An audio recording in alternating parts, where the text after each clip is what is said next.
Assalamu alaikum, friends.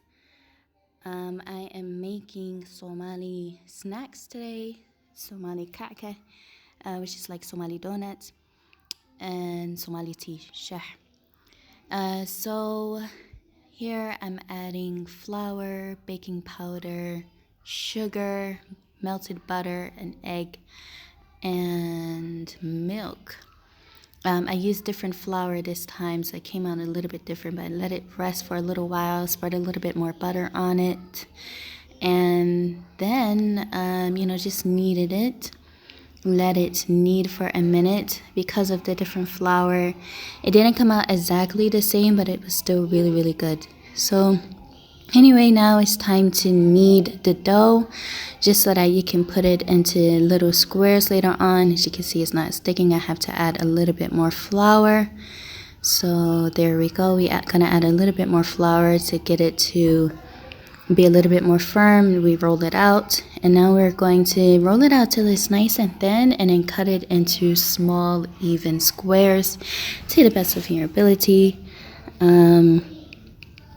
The dough should be nice and flexible and soft. It'll be really really fun to play with. And I was just going to cut it into squares.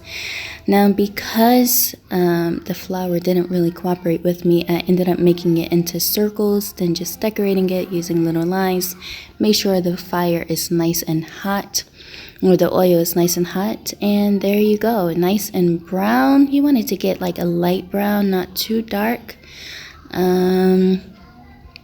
I think this is perfect, and it's nice and crispy on the outside and soft on the inside. I think they have it in several different African cultures. I know that Nigerians call it puff puff, and usually you can keep it plain like that or add a little bit of powdered sugar. Now we're going to work on the Somali tea. So we have our milk base already left over from the milk that we used for the donuts. We're going to add a little black tea in there just to give it that color, that nice color. A little bit of shaax. Usually I like to use the firm one, the actual herbs, but this time I used the shaax powder, which is made up the same thing: cinnamon, cardamom, and I can't remember that. Oh, and cloves. And we're going to add a little bit of sugar in there and let it boil until it becomes nice and brown and bubbly.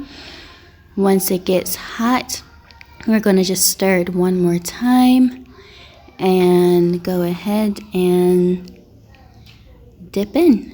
And it has, look at that beautiful milky color, so delicious. You should have smelled it. You still had the sweetness of the Somali donuts, and then you had the smell of the cinnamon filling up the kitchen. Now we're just gonna put some black honey or mountain honey on top.